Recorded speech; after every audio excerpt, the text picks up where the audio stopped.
Problem लिया है तो हमें एग्जैक्टली ये जो अपोजिट साइड है तो इसका मेजरमेंट निकालना है।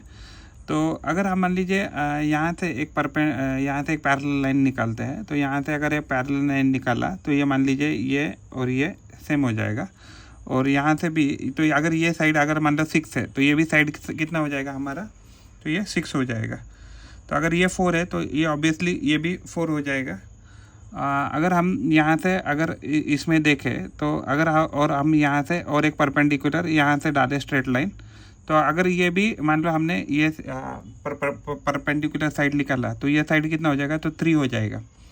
तो अगर मान लीजिए ये 3 साइड है तो ये 3 है, ये टोटल 6 था, तो अगर ये टोटल 6 है तो ये साइड कितना हो जाएगा, तो ये साइड 3 हो जाएगा और ये 3 हो जाएगा। ये एक्चुअली 3 हो जाएगा क्योंकि ये टोटल 6 था, तो इसकी वजह से ये भी कितना हो जाएगा, तो ये भी साइड बचा हुआ यानी कि 6 में से बच गया है ना, तो ये 3 होने वाला है। तो यानी कि ये भी 3 है, ये भी 3 आ गया। अगर ये ट्रायंगल बन गया है तो यहाँ 90 है, तो ये 3 है और यहाँ हाइपोटेनस 5 दिया है, तो ये साइड कितना हो जाएगा, तो 4 आ जाएगा।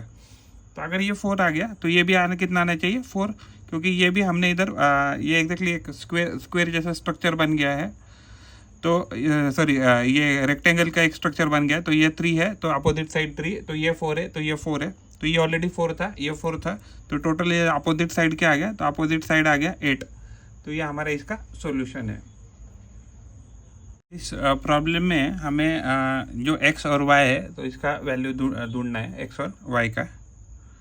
तो देखिए अगर ये 90 डिग्री एंगल दिया है, ये 30 दिया है, तो ये एंगल मान लो 50 है, तो ये भी एंगल कितना होगा, 90, क्योंकि अगर ये 90 है तो ये भी 90 होना चाहिए। किसी भी अगर मान लीजिए इस लीनियर पेयर में अगर ये एंगल 90 है तो ये भी एंगल 90 होना चाहिए, क्योंकि इन दोनों का सम 180 होता है।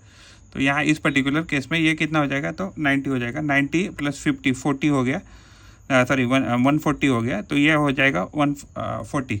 तो यानी कि कोई भी एंगल का सम है, किसी भी ट्रायंगल में एंगल सम कितना होना चाहिए, तो 180। तो अगर ये 40 है तो ये इसका अपोजिट साइड है, तो ये कितना होना चाहिए, तो ये 40 होना चाहिए। तो अगर मान लीजिए इस केस में अगर ये 40 है तो ये कितना होना चाहिए, 140, क्योंकि ये लीनियर पेयर बना रहा है, तो ये भी कितना बना रहा है, 140 बना रहा है।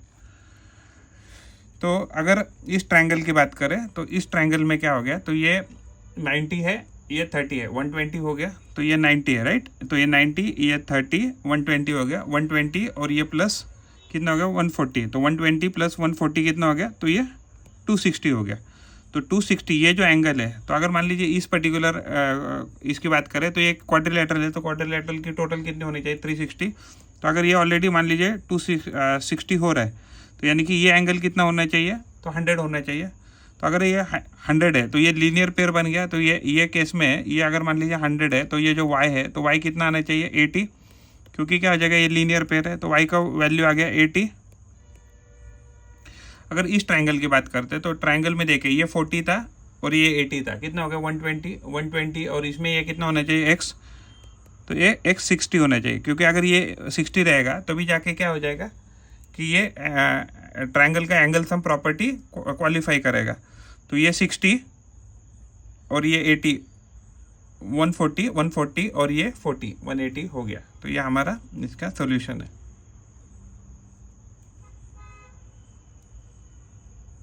इस प्रॉब्लम में हमें ये आइसोसेलेस ट्रायंगल दिया है, तो ये एंगल और ये एंगल, तो ये एंगल और ये एंगल क्या होना चाहिए, तो सेम आना चाहिए।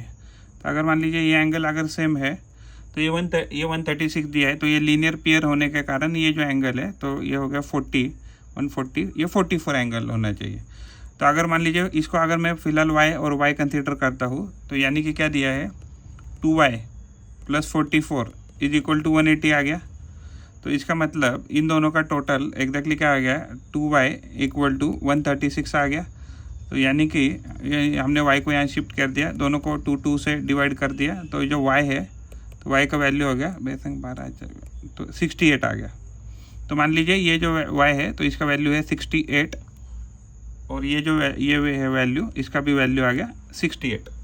अगर ये 68 आ गया तो ये 90 होना चाहिए था, राइट। तो अगर ये साइड अगर 90 है स्क्वायर होने के कारण, तो ये टोटल एंगल कितने होने चाहिए, तो ये भी 90 होना चाहिए लीनियर पेयर होने के कारण। तो यानी कि अगर हम इसको यहाँ सॉल्व करें तो 2p + 68 = 90 आना चाहिए।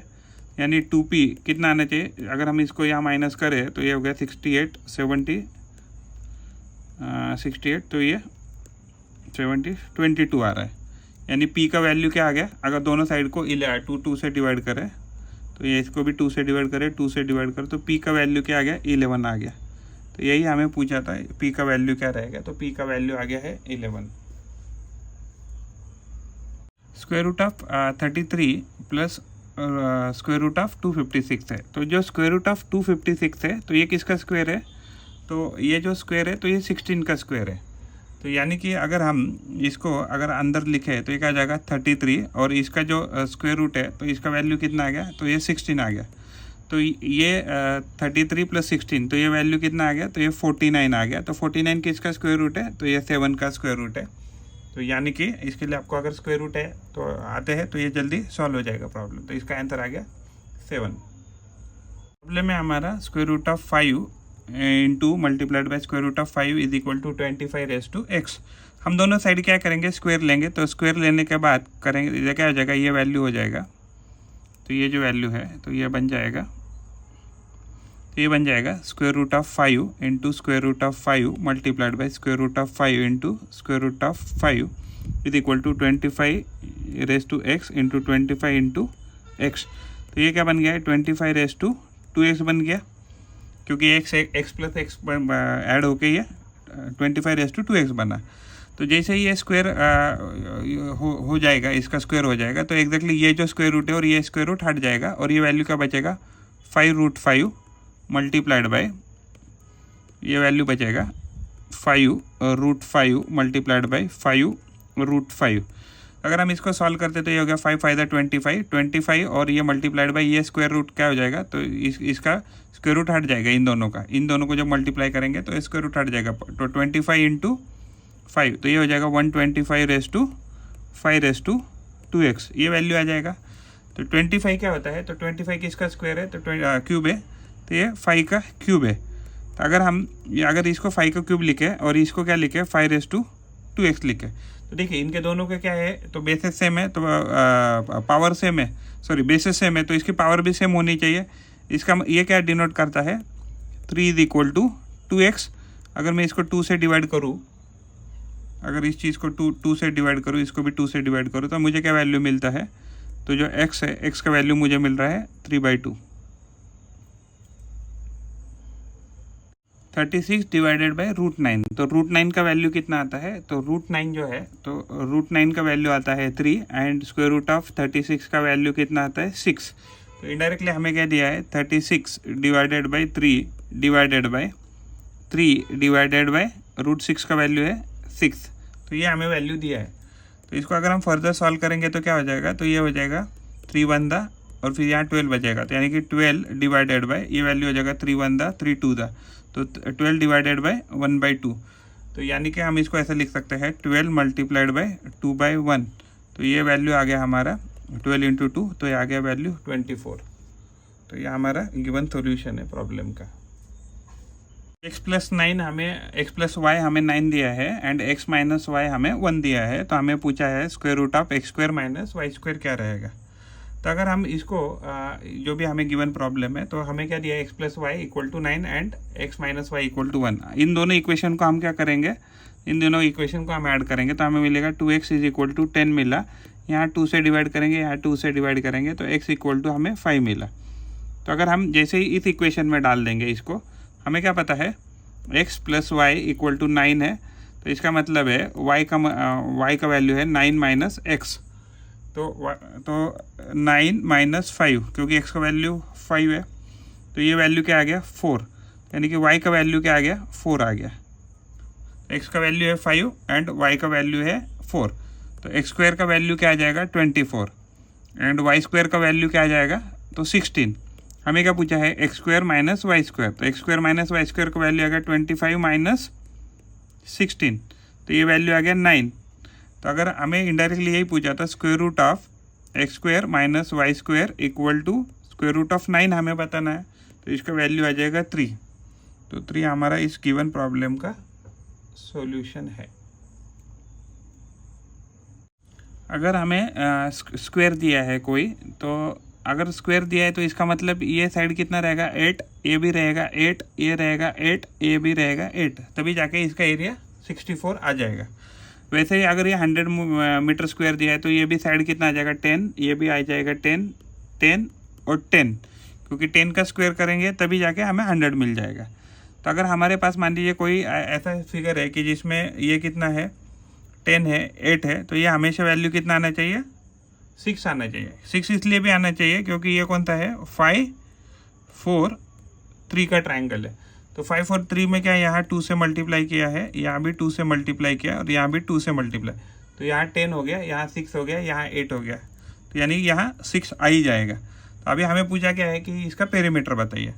तो देखिए यहाँ से 8 हो गया, यहाँ से कितना हो गया, तो यहाँ से 8 हो गया, 8 + 10 18 हो गया।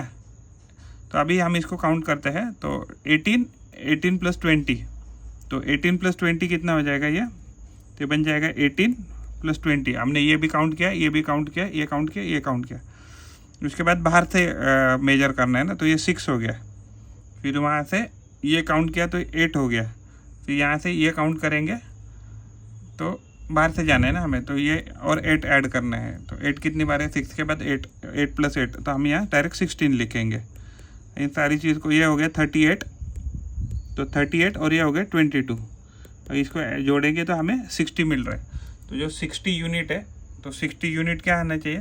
जब भी हम पेरीमीटर गिनेंगे तो हमें कौन से रास्ते से जाना है, हमें जाना है एग्जैक्टली जो भी पाथ हमें फॉलो करना है। तो ये पाथ हमने फॉलो किया, यहाँ से फिर यहाँ गए, फिर यहाँ आए, फिर यहाँ आए, फिर यहाँ आए और यहाँ आए। तो ये पेरीमीटर का हमने पाथ चूज़ किया है, तो इस हिसाब से इसका वैल्यू आ गया 60। √(a) divided by √4 is equal to 4 है वैल्यू। तो अगर हम दोनों साइड से क्या वैल्यू दिया हमें, तो हमें वैल्यू दिया है √(a) डिवाइडेड बाय √4, तो √4 इज इक्वल टू 4 वैल्यू है। हम दोनों साइड क्या करेंगे, √4 से मल्टीप्लाई करेंगे, तो इससे ये तो ये क्या हो जाएगा, इससे ये जो वैल्यू है तो ये वैल्यू हो जाएगा 4√4 और यहाँ के वैल्यू कट के यहाँ हो जाएगा √(a). दोनों साइड में अगर हम स्क्वायर रूट करते हैं तो क्या हो जाएगा √(a) मल्टीप्लाइड बाय √(a). दोनों साइड हमने स्क्वायर किया तो ये हो जाएगा 4√4 मल्टीप्लाइड बाय 4√4, तो ये 4 4 16 हो जाएगा। और ये जो वैल्यू है ये √4 और √4 क्या बनाएगा, तो 4 बनाएगा, 16 + 4 ये 64 आ गया। तो a का वैल्यू क्या आ गया, तो 64 आ गया। √4 + 4 + 4 डिवाइडेड बाय 2 है, तो 2 क्या है, स्क्वायर रूट में नहीं है। तो ये जो वैल्यू दिया है हमें, तो ये क्या दिया है 4 + 4, तो यानी कि ये 12 हो गया, 12 डिवाइडेड बाय 2 दिया है। तो √() जो 12 है तो इसको हम लिख सकते हैं √4 मल्टीप्लाइड बाय 3। तो 4 का स्क्वायर रूट कितना होता है 2, तो ये एग्जैक्टली वैल्यू है 2√3। तो अगर हम इसको यहाँ लिखे, प्लग इन करें वैल्यू को, तो ये वैल्यू था 2√3, स्क्वायर रूट 12 का था और डिवाइडेड बाय 2, तो 2 से 2 गया, तो ओवरऑल वैल्यू है हमारा मिला √3। तो ये हमारा इसका सोल्यूशन है। प्रॉब्लम है 4/3 x + 2 इज इक्वल टू 9/16। तो जो 9 है, तो 9 को हम क्या लिख सकते हैं, 9 को हम लिख सकते हैं 3 का स्क्वायर, और जो 16 है 16 को लिख सकते हैं 4 का स्क्वायर। तो यानी कि ये वैल्यू क्या दिया है 4/3 x/2 दिया है। तो इसको क्या लिख सकते हैं हम, 3 का स्क्वायर डिवाइडेड बाय 4 का स्क्वायर। तो इसको अगर फर्दर सॉल्व करते हैं तो इसको लिख सकते हैं 4/3 का raise to power x + 2 is equal to 3/4 raise to power 2। अगर हम इसका रेसिप्रोकल लेते हैं, इस साइड से अगर रेसिप्रोकल करते हैं तो ये क्या लिखेंगे 4/3 raise to x + 2 is equal to 4/3 raise to -2। Okay, तो आगे देखिए इसमें हमने क्या किया है, उसके बेसिस सेम कर दिया, तो उसके क्या रहेंगे, तो उसकी जो पावर रहेगी तो सेम भी रहेगी। तो ये क्या डिनोट कर रहा है, तो ये डिनोट कर रहा है x + 2 जो है तो उसकी वैल्यू -2 होनी चाहिए। तो दोनों साइड में +2 करेंगे, तो यानी कि इधर ऐसे शिफ्ट करेंगे तो x इक्वल टू इसका वैल्यू आ जाएगा 4। तो ये हमारे इसका गिवन प्रॉब्लम का सॉल्यूशन है। प्रॉब्लम है 8 divided by √8 is equal to x √x। अगर हम दोनों साइड में मान लीजिए स्क्वायर करते हैं तो ये वैल्यू क्या हो जाएगा, तो ये वैल्यू हो जाएगा 8 divided by root 8 multiplied by 8 multiplied by root 8। हमने दोनों साइड क्या किया, स्क्वायर किया, तो ये वैल्यू हो जाएगा x root x multiplied by x root x. तो ये जो वैल्यू है तो ये x into x x square हो जाएगा, और ये रूट एक्स, और रूट एक्स क्या बनेगा x, तो ये क्या बन गया एक्स क्यूब बन गया। तो अगर हम ऊपर ही देखेंगे तो ये क्या बना 8 इंटू 8 64, 64 डिवाइडेड बाई ये वैल्यू कितना था, तो ये था 8। तो अगर हम इसको सॉल्व करते तो हो जाएगा 8 is equal to x cube. तो 8 किसका क्योंकि ये हो जाएगा 8 1 द 8 8 8 द 64, तो 8 किसका स्क्वायर ये है क्यूब रूट है, तो ये 2 का है। तो x का वैल्यू क्या आ जाएगा, तो x का वैल्यू आ जाएगा 2, क्योंकि हम ये वैल्यू क्या है 2 इंटू 2 इंटू 2 है exactly 2 into 2 into 2 equal to 8 है। तो एक्स क्यूब का वैल्यू यानी x का वैल्यू आ गया 2। तो ये हमारा गिवन सॉल्यूशन है।